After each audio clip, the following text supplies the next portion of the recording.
As a creative aspect, TV is one of the best things that we do as a species. Along with music and film and books, they bring out the best creative of all of us. They entertain and they bring so much joy to many. They invoke emotion and enable us to feel things that we bury sometimes deep down. That's what this podcast is for. Welcome to A Million Little TV Shows. This is what I call the breakdown while I break down. Each week I will go through a different TV show, a different season of that TV show, and different episodes of that show. And I will break down not only emotions, but I will break down stories from my life, and let you know why these TV shows mean so much to me, and why I believe that they are some of the most important shows out there. This podcast is here to highlight a lot of smaller TV shows, or TV shows that don't really get a platform, because we know of a bunch of TV shows that get a multitude of different podcasts. Ted Lasso, Game of Thrones, The Office, they've all got several podcasts out there analysing all types of different things. But there's not many out there for the little guy, and that's what I'm trying to highlight. So each week I will go through a different show, different seasons, different episodes, and I will go across all different kinds of genres and different countries to bring you what I believe is some of the best TV out there. So I'm glad you're here with me. I'm glad you're here for this journey. And if you've watched the shows before and you wanted to come here and get an analysis on them and have someone go through them and pick out bits that you might have enjoyed, then I'm glad you are here. If, however, you have never watched the show and you just want to come and have someone talk in your ear about different TV shows, I'm glad you are here. But I hope that it inspires some people to go and seek out these TV shows. They deserve to be watched. They were made with love and care, and they are the same as this podcast, made with love and care. I am your host, Mike, and I will take you through every adventure, every horror, every piece of drama, and I hope that you enjoy the show. Hello there, and welcome back to this A Million Little TV Shows podcast. This is now episode 6 of season 10, and today we're going to be covering something new on the podcast, and this is something that was requested by one of the people over on at YouTube, so I'm really grateful for this suggestion because I found out it was a fantastic series and I had some people that I really enjoy in it. People like Fred Savage and Colby Smulders. So I really just want to get into it. I'd never heard of it before and I found it a really fun series. There's 2 seasons of this and it's one of those shows sort of straight out of the Friends playbook but with a little bit more adult themes. So today I'm going to be covering a show called Friends from College. And like I say, I'd never heard of this show before. And of course, the cast list was the first thing that really drew me into this because, as I say, Fred Savage was someone who I grew up with during the Wonder Years. And then you've got Colby Smulders, who has been in a lot of great comedies. And of course, she is in the MCU. So I was really happy to see this show. And I really just want to get into it. And I want to thank you for being here. Because I know it's a crazy time in the world and sometimes you just need that escapism and I'm glad that you are doing it with me. However, let's get into it today. So, this is Friends from College, Season 1, Episodes 1 to 4.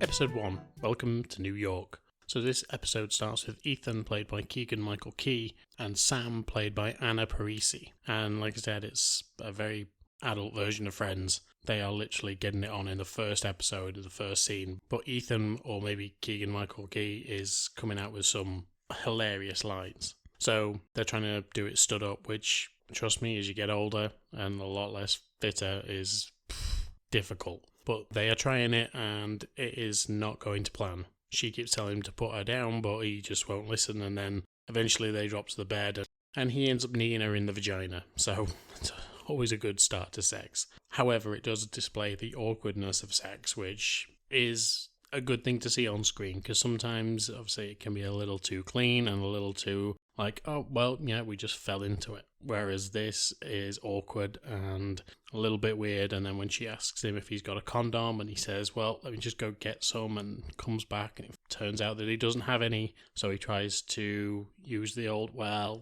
do we really need one kind of argument. And you know what? I'm sure every guy's tried that. I'm pretty sure I have at some point in the past, and all I'm going to say is, yeah, she should wrap it up. That's the end of it, especially when we find out what's going on. So Sam ends up getting a call and she has to go back to New York due to the fact that her son has called a teacher a cunt at school. Her son, I'm not sure how old he is, but he looks maybe 4 or 5-ish.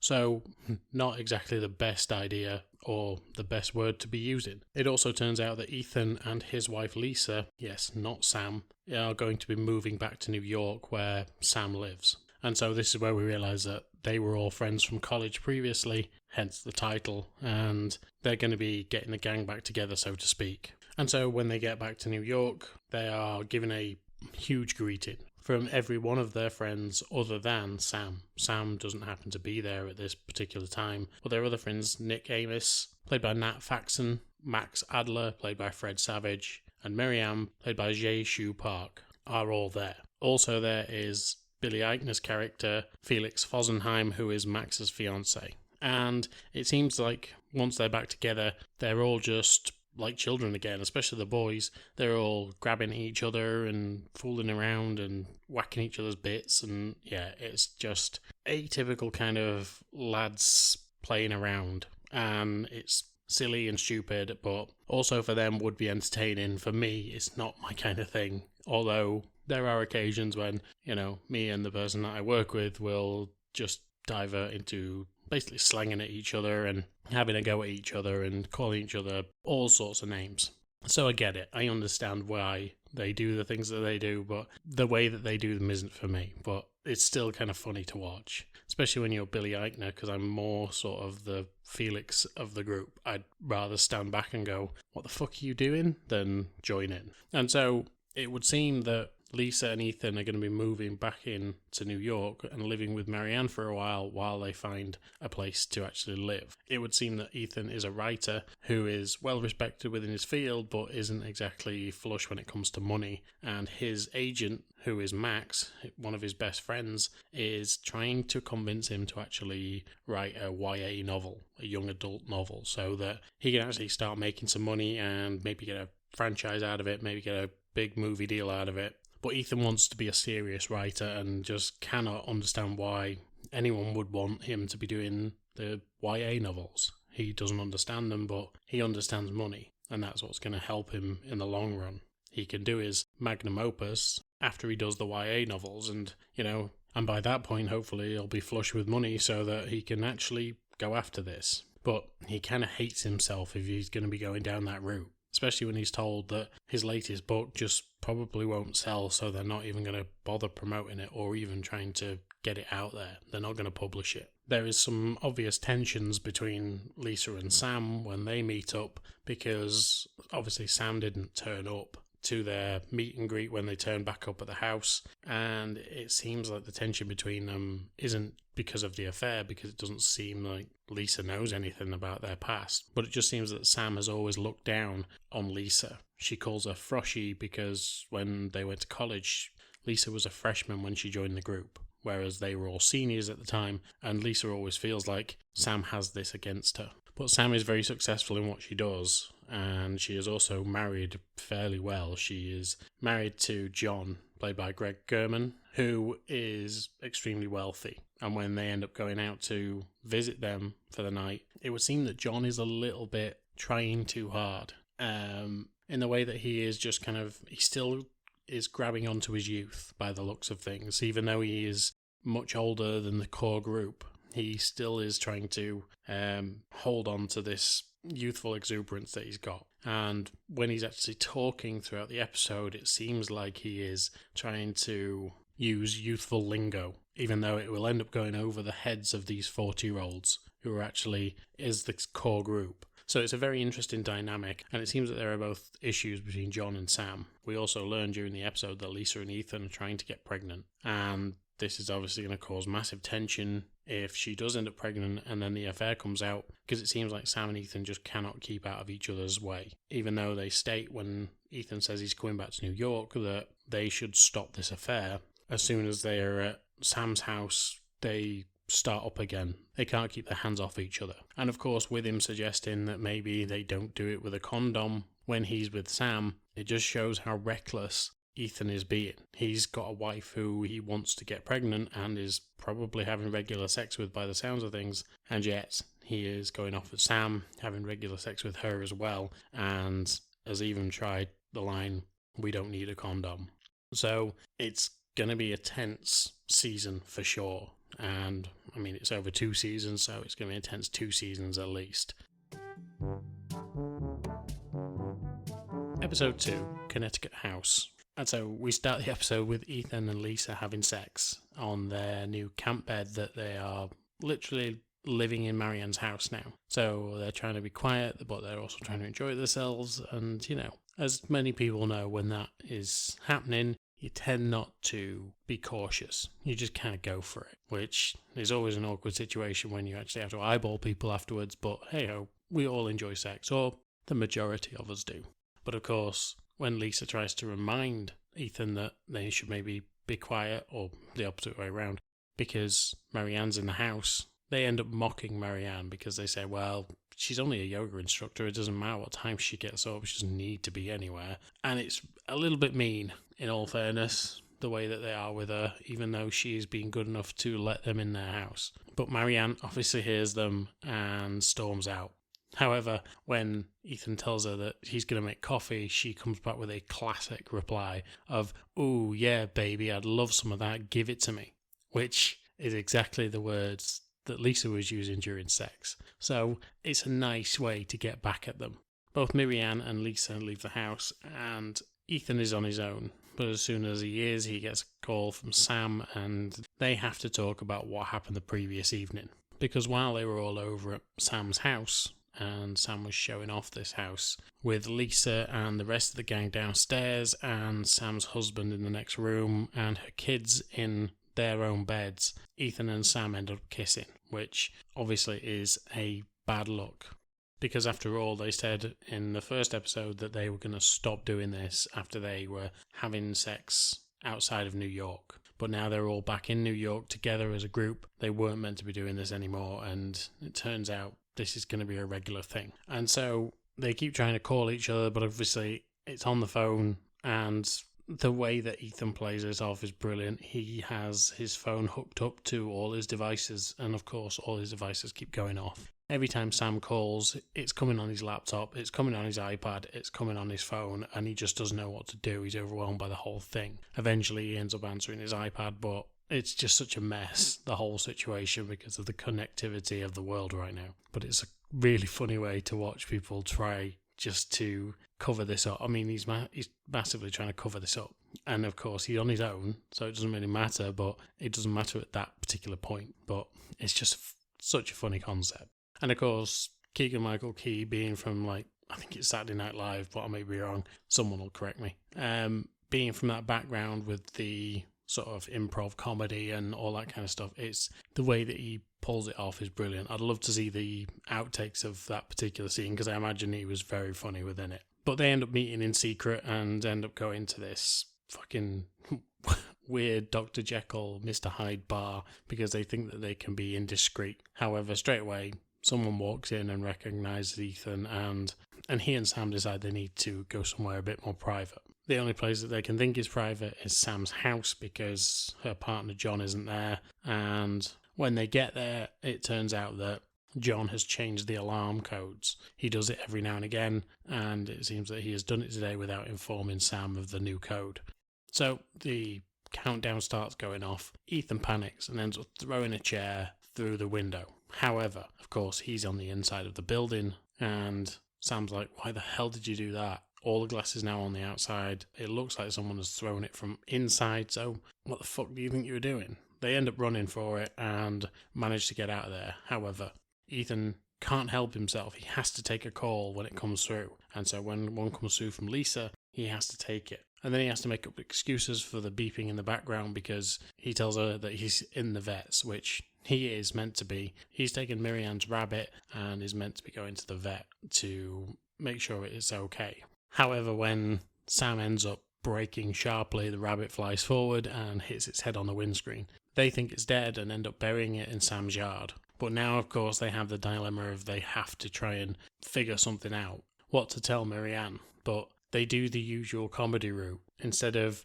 just being honest, they go down the route of, we can replace it. They end up going, finding another rabbit, replacing it, and Ethan ends up using eyeliner on this rabbit because he thinks that it will help when Miriam sees it. However, it's a fucking stupid idea and could only really happen in a comedy show. It's the kind of thing that you would have to write in a comedy show. That night, however, they're all meant to be going to Miriam's play. She's also an actress, but she ends up doing like one-woman plays or just small plays put on in like school halls. But they're all meant to be there to support Miriam. However, just before they end up going, both Sam and Ethan are so hopped up on adrenaline after the day that they've had and so stressed and need a release of some sort. They end up trying to have sex in the car right in the middle of the street and end up getting pulled over by the cops. Not pulled over, they're already pulled to the side of the road, but a cop comes around and basically says they're going to write them up. However, they're going to end up being summoned to court to actually go through this incident, and of course they both don't want this. So they're trying to get out of this ticket, and eventually this cop says, look, I can arrest you or I can give you a ticket. It's one or the other. And they end up accepting the ticket. But it will be delivered to their house. So they're both going to end up in a bad situation because a court summons is going to be coming to their residence. Lisa, however, has started a new job as a hedge fund lawyer, but where Lisa's working is more like a frat house than an actual business because these guys, they're all stupid, they're all acting idiots, and they're swearing at people while they're on conference calls, and just generally playing the fool, being real fucking dicks in all fairness. And when Lisa is introduced to the group, they seem to change back into normal humans for 1 second while they say hello, and then the next thing they are literally getting their dicks out in a conference room. So it's a bad look, and Lisa hates it straight away, which, to be fair, I would as well. That's not my kind of comedy. And she just needs to talk to somebody. She rings Ethan, but at this point Ethan is busy with the whole alarm going off and with the fact that he has potentially killed Marianne's bunny, and he is all over the place. So she ends up calling Nick. Her and Nick seem to have this connection throughout the whole series, and it really starts to show here. Nick is someone who is a bit of a party boy. He's never really had a proper job and he has a trust fund. So he just spends most of his time spending his money and doing his own thing. But it is kind of the way that he just likes to live his life. He doesn't really understand how people do work because he can just have his own life. He and Lisa end up going out for drinks and they end up having a real good time together. Like, really laughing, and when they're meant to be going to this Marianne's play, they get there, they're both hammered. Max is the only one who has actually turned up on time, and then Lisa and Nick come through and they're both in ridiculous outfits because they've decided to buy a new outfit on the way and they had to get dressed up, and it's like she's in a wedding dress, he's in like a full tux from like, I don't know, fucking Dumb and Dumber. Like, it's a ridiculous outfit. And then, of course, to play it off as they're not doing anything, Ethan turns up on his own, and then Lisa turns up 2 minutes later. They sit and watch this play, and it's god-awful, but it's also really funny. Like, it's very high school theatre, and while they're going through it, there is a scene in it. It's basically a replay of Streetcar Named Desire, but actually it's all the men are playing female parts and the women are playing men parts. So Marianne is playing the part of Marlon Brando's character, and she gets to the scene where it is implied, I believe in the film, I've only seen it once, that Marlon Brando's character rapes the woman that he's with. However, in the actual play, they play it out right in front of the audience, and it's just such a funny scene. Obviously, that subject isn't funny whatsoever. However, them playing out the scene in front of everyone with literally Miriam looking right at the audience and Ethan thinking that she's looking directly at him is hilarious to watch. After the play, they all congratulate Miriam and everyone makes their way home. However, when Miriam gets home, she ends up speaking with Ethan. He's meant to have been looking after her bunny all afternoon. And of course, anyone who knows pets knows their own pet really well. And as soon as Miriam sees that her rabbit isn't acting the same way as it usually would, she gets a little bit suspicious as to what might have happened. And of course, Ethan denies any wrongdoing because he can't explain exactly where he was at the time when the bunny actually was injured. But she knows that it's not her rabbit. Her rabbit, however, is not dead and is now hopping around Sam's front yard. Episode 3, All-Nighter. Now, This is one of the stupidest episodes of TV that I've watched in a long time, but it is really quite funny. So during the first part of the episode, we see Ethan and Sam both waiting on this letter from the actual police department to say that they've been subpoenaed because obviously they were having sex in public, or attempting to have sex. But of course, neither of them want anyone else to find out about this, because obviously it's going to fuck up everything for them both. They've both got a lot of risk for this, and it's not going to look good if anyone finds out. But eventually they get the subpoena and they manage to just keep it to themselves. So for now, there's no issue and the relationship doesn't get out. But of course, there's going to be some very awkward conversations to come between them. The rest of the episode tends to be between the two different groups. So the girls get together and the boys get together. The boys getting together starts with Ethan and Max both going off and playing tennis. And they are doing it in the most obnoxious, stupid way. But I could not help but laugh at this. So they're in the middle of a tennis court. They're literally just playing a set. And every time that they hit the ball back and forth, they are doing massively over-exaggerated grunts, because that's what tennis is these days. It's just about grunting, isn't it? Although, try and tell that to Nick Kyrgios, and he'll probably kill you because he's a nutter. But, yeah, it's insane. Like, they're just batting this ball back and forth, and they're grunting every time, and this poor woman is on the court next to them, and she just turns to them and goes, she's like, guys, can you just stop sounding like you're taking a massive shit, please? Because this is ridiculous, and I'm just trying to enjoy my day, get on with some tennis, and do the things. Like, fucking, they're so obnoxious while they're doing it. It's really quite funny, but I can imagine being in that setting, I'd be fucking livid. But after that, they go for a meeting with a woman called Shauna, who is an author of young adult books, and she is played by Kate McKinnon, who is fantastic in this. She's great in most things that you see her in. She's always funny, she's always on, but in this, she's fucking brilliant. She sat there and she is just eccentric as all hell, and she's constantly interrupted by her boyfriend Sean, and when it's pointed out that it's Sean and Shauna, she points out that his name's actually Mark, but Sean's played by Billy Magnuson, and he's so great in this as well, because he's always kind of a straight actor in whatever he does, but he's got quite a good comedic side to him as well. So I really like the contrast between knowing what he's been in and in this. It's really funny. I watched him in something the other day called The Franchise, which is also another good comedy, and he was so funny in that as well. But again, he plays it straight. I imagine it's a bit like Liam Neeson or Leslie Nielsen in the Naked Gun film, playing it straight but absolutely nailing it on the comedy. So it's really great to see him and Kate McKinnon in this role doing this show, because they're brilliant together. He's playing this kept man, basically. He is her, essentially a bit of a sex slave for her. She's the one who does all the writing and the work and the publishing, and he's just her arm candy, I suppose, is probably the best way to put it. But they have a very interesting dynamic, and like I say, Kate McKinnon just acting this very eccentric author trying to inspire Ethan is so funny. She basically tells him that he needs to get a character and he needs to work on that character and, you know, bring both the sexiness but also the scariness. So it's up to him and Max to go away and try and think of a character that can be both sexy and scary at the same time. And so that's what they do. However, they end up going to Max's apartment where his boyfriend Felix is about to go to bed. And while they're at his apartment, they're trying to build up a pitch for who this character is, what their characteristics are, what kind of monster they are, why they're sexy, and throughout the whole thing, they are acting like they are kids in college trying to come up with a plan for something, or trying to write some sort of dissertation where they're bouncing ideas off each other.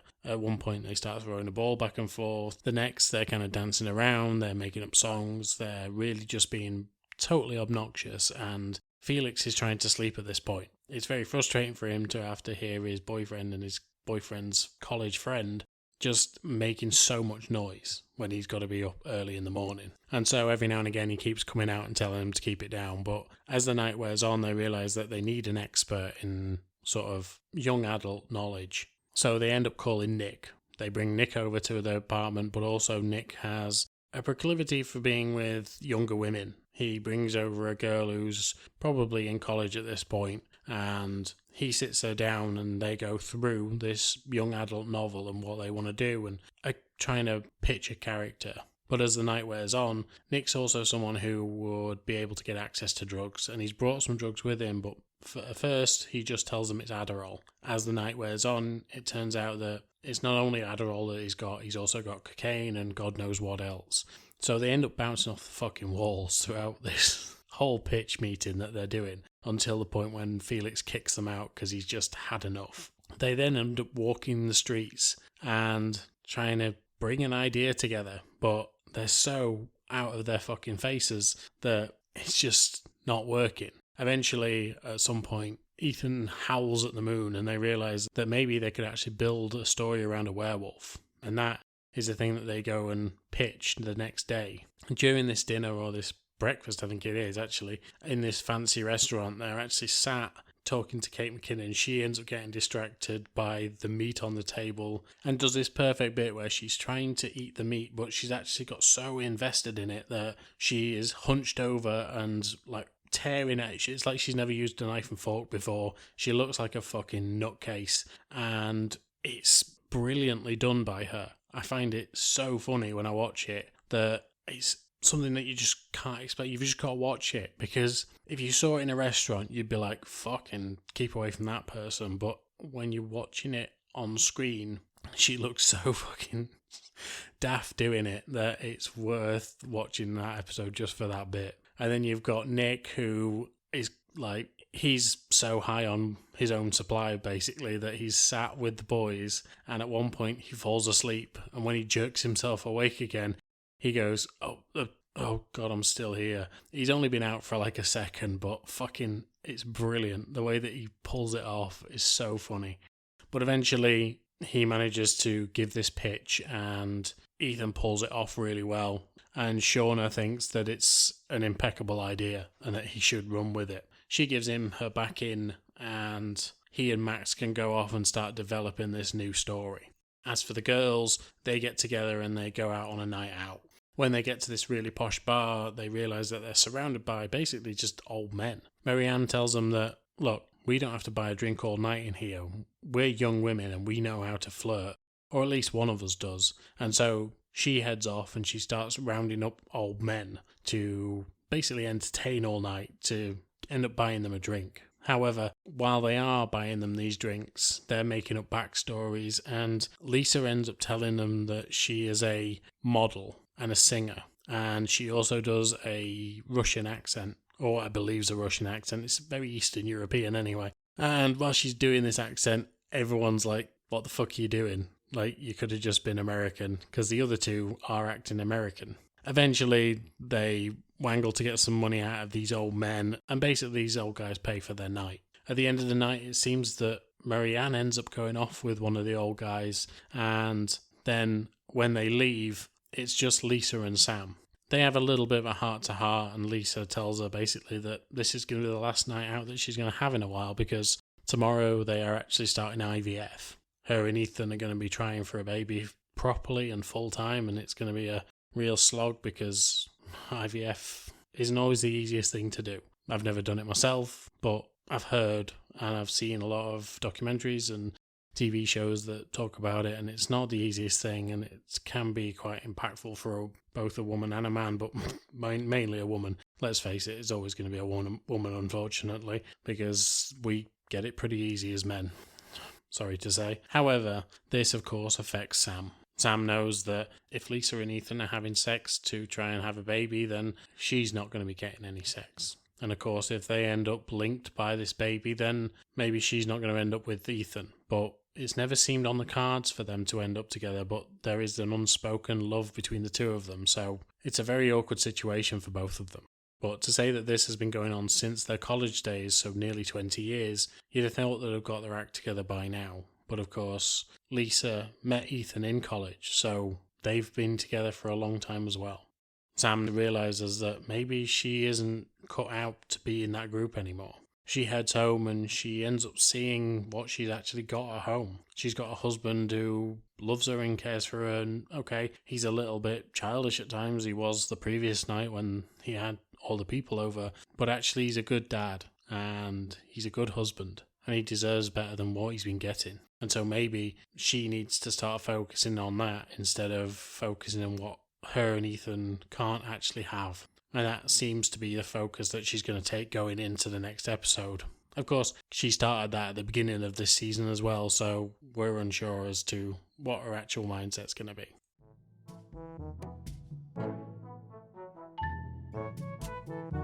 Episode 4, Mission Impossible.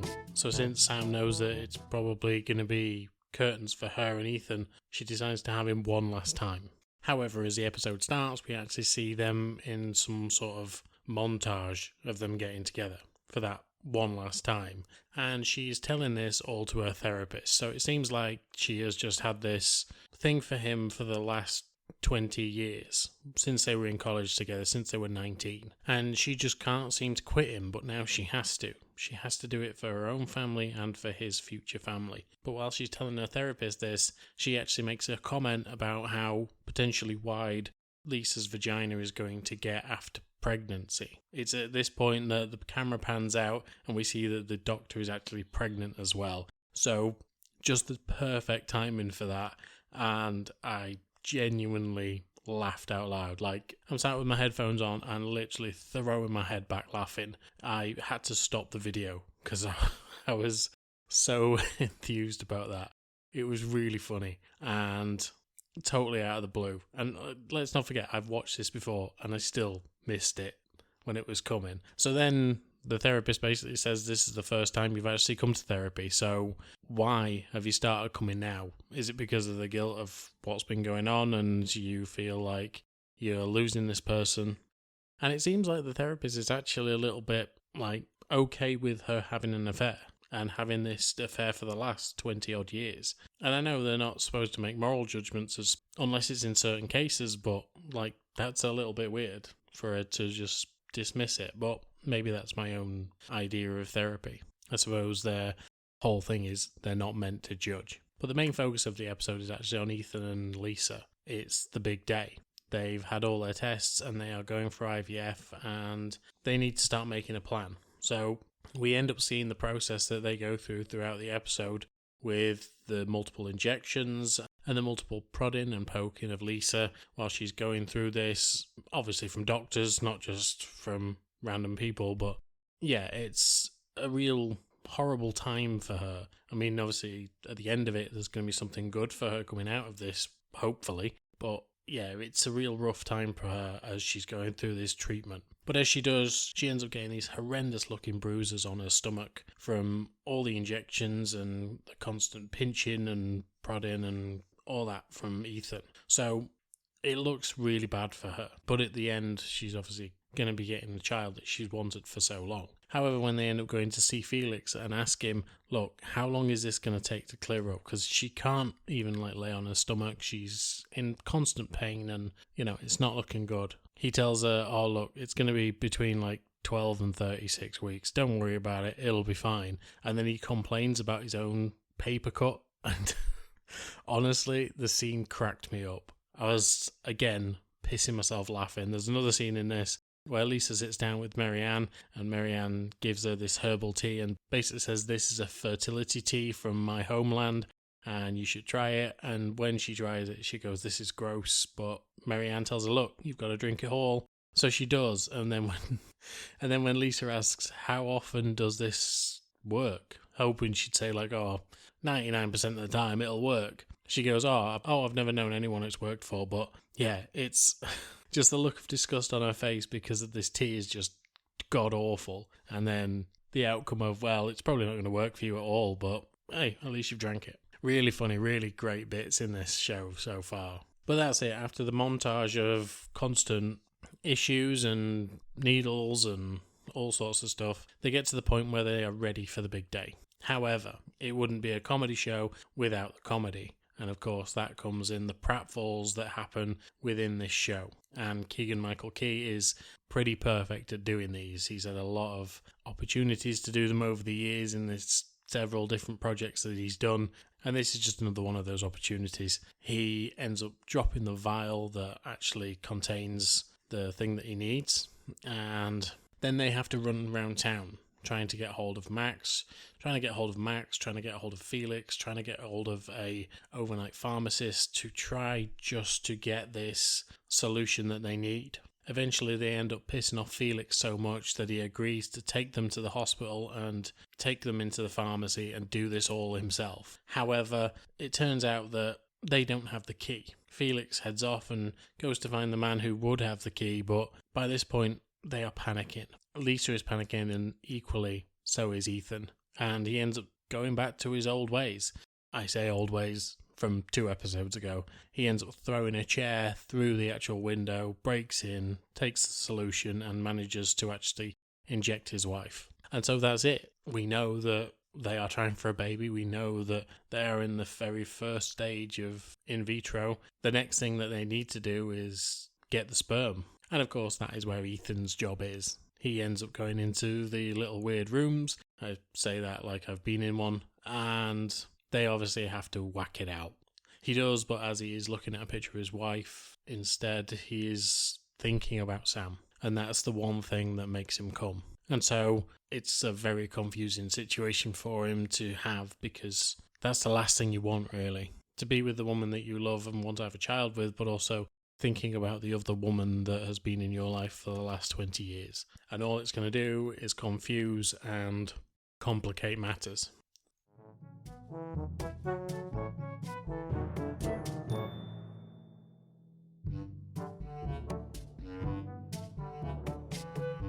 Okay, so these first 4 episodes have cracked me up throughout, and I thoroughly enjoy this show. I think it's really funny, and daft. Like, stupidly daft at times, you know. One person that I was apprehensive about when I saw the cast list was Billy Eichner. Now, I'd like Billy in certain roles, but I've only really seen him as kind of Craig in Parks and Rec. And, you know, I saw the Disney film where he played Timon, but I like him as a character, or I like him as that character in Parks and Rec, but he's overbearing, and I thought that might be where he ends up going in this. Now, I do follow him on socials as well, and he does kind of give that Craig energy. So when I saw him in this, I thought he was going to be typecast, but he wasn't. And he plays it very straight, but he's still got that very sarcastic voice that just, I don't know what to say about it. It's a very odd voice, but I like it. And I think it really matches his face well, because his facial expressions sometimes he can have you in stitches with just a look. So I really enjoy his character. I think that the fact that he is put out every time by this group of friends who are just idiots to each other really makes me laugh. I think the premise of the show is very similar to most comic Friends type TV shows. But what I really like about the show is that it can make you laugh in areas you wouldn't expect to. But then it brings the laughs down as well by actually discussing really serious topics and really interesting topics. Like, okay, I've been in a bad place before and I've ended up having affairs with married people. Like, I haven't been in a relationship at that time, but they have. So it always feels like you want to be with that person as much as possible, and you feel a pull to them, but you know you have to get out of that situation. It is toxic and it is dangerous at times. And yeah, I kind of relate to the main characters in this, but also now that I'm in a committed relationship, it's kind of, I don't want them to be having that relationship anymore. Like, they should be only looking for their one partner, and you know, it seems like they both have their partner, but they keep coming after each other. So that's one side of things that I don't like about these main characters, but the rest of it is comedy gold at times. They're so self-indulgent, they're so, like, into their old college ways, even though they're 40 now, and it's just so stupid. But again, if you hang around with anyone that you know from school, or even just friends that you're, you know, get excited to see, and you know, you end up doing something silly or whatever it is, like, you relate to these characters, and that's also what I like about it. But yeah, I think this is great, and I can't wait to cover the next 4 episodes, and then obviously season 2's coming as well. So I thank you for today. I also thank the person who recommended this for today. I hope you're all doing well out there, but until next time, I will speak to you soon. Bye. As always, thank you for listening to this podcast, and you could really help me and the podcast by giving a like, share, subscribe on all major platforms that you listen to podcasts on. As an independent podcaster, this will just help me exponentially when it comes to actually doing more things with this podcast. I truly do enjoy this, and I absolutely love revisiting these TV shows with you guys. So any engagement from you is always welcome, and I will try and listen to all of you when you give suggestions or just tell me what you think about the podcast. But once again, thank you for listening, and until next time, I will speak to you soon. Bye.